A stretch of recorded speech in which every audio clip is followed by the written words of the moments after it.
ଗୋଟିଏ ବଣରେ ଦିଟା ଛେଳି ରହୁଥିଲେ। ସେ ଦୁଇଜଣ ବହୁତ ଭଲ ସାଙ୍ଗ ଥିଲେ। ସାଙ୍ଗ ହେଇ ଚରୁଥିଲେ, ସାଙ୍ଗ ହେଇ ଖାଉଥିଲେ, ସାଙ୍ଗ ହେଇ ଖେଳୁଥିଲେ, ବୁଲୁଥିଲେ, ମୌଜ ମଜଲିସ୍ ବି କରୁଥିଲେ। କିନ୍ତୁ ସେଇ ବଣରେ ରହୁଥିବା ଗୋଟେ ବିଲୁଆର ସେମାନଙ୍କ ଉପରେ ଆଖି ପଡ଼ିଲା। ବିଲୁଆର ସବୁବେଳେ ଇଚ୍ଛା ଥିଲା ଛେଳି ମାଂସ ଟିକେ ପାଟିରେ ମାରିବାକୁ। ଦିନେ ତା ମୁଣ୍ଡକୁ ଗୋଟେ ଉପାୟ ଜୁଟିଲା। ସେ ସିଧା ବାହାରିଲା ଛେଳିଙ୍କ ପାଖକୁ। ଯୋଗକୁ ସେତେବେଳେ ମାତ୍ର ଗୋଟିଏ ଛେଳି ବସାରେ ଥିଲା।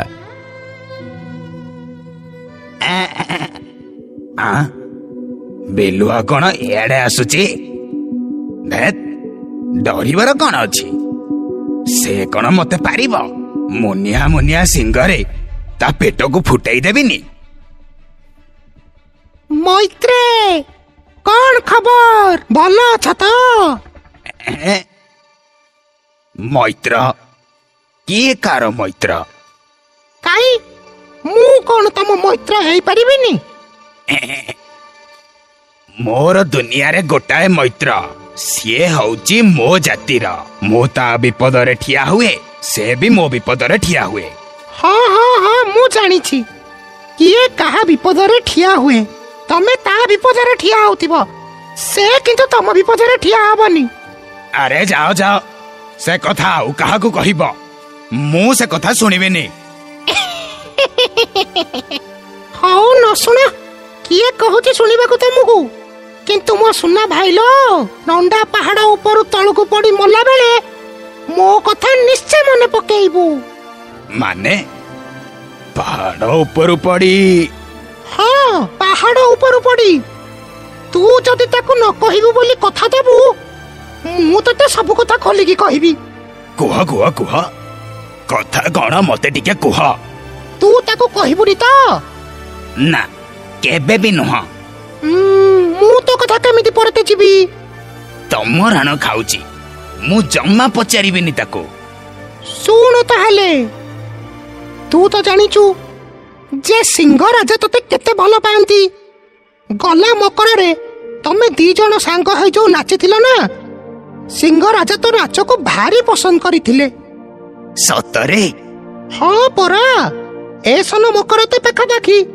ସେଥିପାଇଁ ସିଂହ ରାଜା ତା ହାତରେ ଖବର ପଠେଇଥିଲେ ଯେ ତତେ ଏଇ ଖବର ଦବା ପାଇଁ ଯେ ତୁ ଏଥର ଏକୁଟିଆ ହିଁ ନାଚିବୁ। ଆଚ୍ଛା। କିନ୍ତୁ ଯେମିତି ସେ ଏତିକି କଥା ଶୁଣିଛି, ରାଗରେ ପୁରା ତମତମ ହେଇଗଲା। ରାଜାଙ୍କୁ ତ କିଛି ଆଉ କହିପାରିବନି, ରାଗରେ ଗରଗର ହେଇ ଫେରୁଥିଲା। ଯୋଗକୁ ବାଟରେ ମୋ ସାଙ୍ଗରେ ଦେଖା ହେଲା। ବାପରେ ବାପ, ତୋ ଉପରେ ତାର କି ରାଗ! ରାଗ? ହଁ ପରା, ବୁଝିପାରୁନୁ କି? ରାଜା ତତେ ପ୍ରଶଂସା କଲେ ନା, ତା ମାନେ ତ ସେ ରାଗିବ। ସେଇଠୁ କଣ, ମତେ ରାଗିକି କହିଲା କାଲି ନଣ୍ଡା ପାହାଡକୁ ଚରିବାକୁ ଡାକି ନେଇ ତତେ ପାହାଡରୁ ଠେଲିଦବ, ଆଉ ଥିବ ଯେ ସିଂହ ରାଜା ତେ ନାଚ ଦେଖିବେ। ହେ ଭଗବାନ, ମୋ ସାଙ୍ଗ ଏତେ ବଡ କଥା କହିଲା? ହଁ ରେ ଭାଇ, ଶୁଣୁ, ମୁଁ କହିଛି ବୋଲି ତାକୁ ଜମା କହିବୁନି। ନା ନା, ଜମା କହିବିନି, ଜମାରୁ ନୁହଁ। ହେଲେ ତାକୁ ବି ମୁଁ ଛାଡିବିନି। ସିଏ ମତେ ଠେଲିଦବା ଆଗରୁ ମୁଁ ତାକୁ ଠେଲିଦେବି, ତାକୁ ଶେଷ କରିଦେବି, ମୁଁ ଶେଷ କରିଦେବି।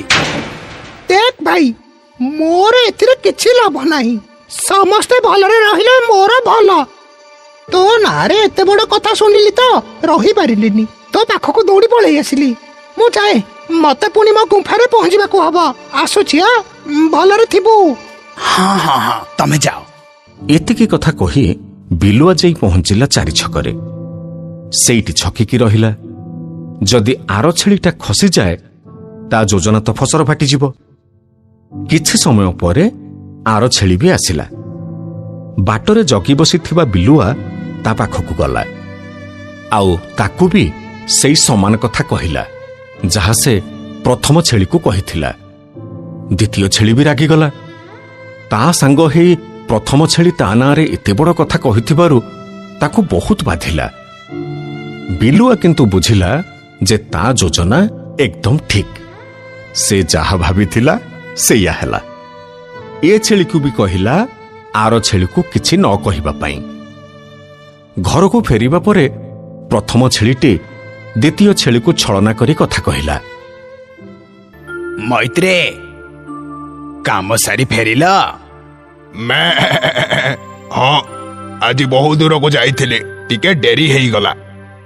ଆଚ୍ଛା, କାଲି ନଣ୍ଡା ପାହାଡ ଆଡେ ଗଲେ କେମିତି ହୁଅନ୍ତା? ଏଠି ତ ଘାସ ପତ୍ର ସବୁ ସରି ଆସିଲାଣି। ସେଠିକି ଗଲେ ପେଟେ ପେଟେ ଚରିକି ଆସନ୍ତେ।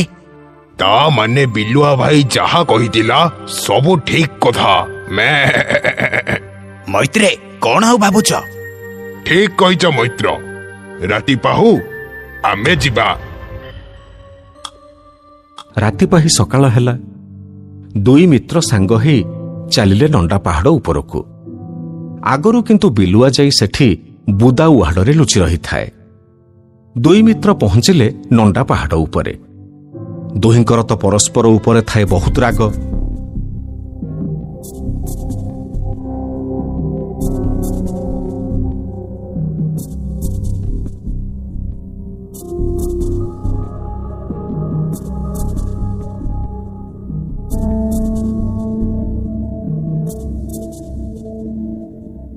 ପ୍ରଥମ ଛେଳି ଦ୍ୱିତୀୟ ଛେଳିକୁ ମୁଣ୍ଡିଆଟେ ପକେଇଲା ରାଗରେ।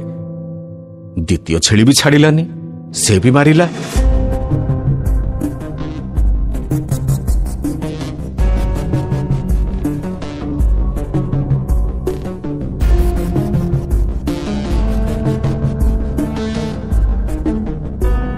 ଦୁହେଁ ରକ୍ତାକ୍ତ ହୋଇ ମରାମରି ହେଲେ। ଦୁହିଁଙ୍କ ଦେହରୁ ଝରୁଥିବା ରକ୍ତ ତଳେ ପଡ଼ିଲା। ଆଉ ଏଇ ସୁଯୋଗକୁ ଅପେକ୍ଷା କରିଥିବା ବିଲୁଆ ରକ୍ତ ଚାଟିବାକୁ ଲାଗିଲା। ସେଇ ରକ୍ତ ଚାଟୁ ଚାଟୁ ଛେଳିଙ୍କ ପାଖରେ ଯାଇ ସେ କେତେବେଳେ ପହଞ୍ଚି ଯାଇଛି ନିଜେ ବି ଜାଣିପାରିନି। ଦୁହିଁଙ୍କ ଭିତରେ ଲଢ଼ୁ ଲଢ଼ୁ ଦୁଇ ଛେଳିଙ୍କର ନଜର ପଡ଼ିଲା ବିଲୁଆ ଉପରେ, ଯେ ବିଲୁଆ ସେମାନଙ୍କ ରକ୍ତ ଚାଟୁ ଚାଟୁ କେମିତି ଆସି ତାଙ୍କ ପାଖରେ ପହଞ୍ଚି ଯାଇଛି। ଆକସ୍ମିକ ଦୁଇ ଜଣ ଯାକ ଛେଳି ଏକଥା ବୁଝିପାରିଲେ। ଆଉ ସେମାନେ ଜାଣିପାରିଲେ ଯେ ଇଏ କିଛି ନୁହେଁ, ଇଏ ସବୁ କିଛି ଏଇ ଦୁଷ୍ଟ ବିଲୁଆର ଚାଲ। ଦୁହେଁ ଆଖି ଠରାଠରି ହେଇ ମିଳିତ ଭାବରେ ବିଲୁଆକୁ ଅତର୍କିତ ଆକ୍ରମଣ କଲେ। ବିଚରା ବିଲୁଆ ରକ୍ତାକ୍ତ ହେଇ କ୍ଷତବିକ୍ଷତ ହେଇ ଛଟପଟ ହେଇ ସେଇ ଲଣ୍ଡା ପାହାଡ଼ ଉପରେ ଆଖି ବୁଝିଲା। ଦୁଇ ବନ୍ଧୁ ପରସ୍ପର ଆଡ଼େ ଚାହିଁ ଅନେକ ଅନୁତାପ କଲେ। ଆଉ ପୁଣି ପରସ୍ପରକୁ ଆଲିଙ୍ଗନ କରି ସେମାନେ ନିଜ ବସାକୁ ବାହୁଡ଼ି ଗଲେ।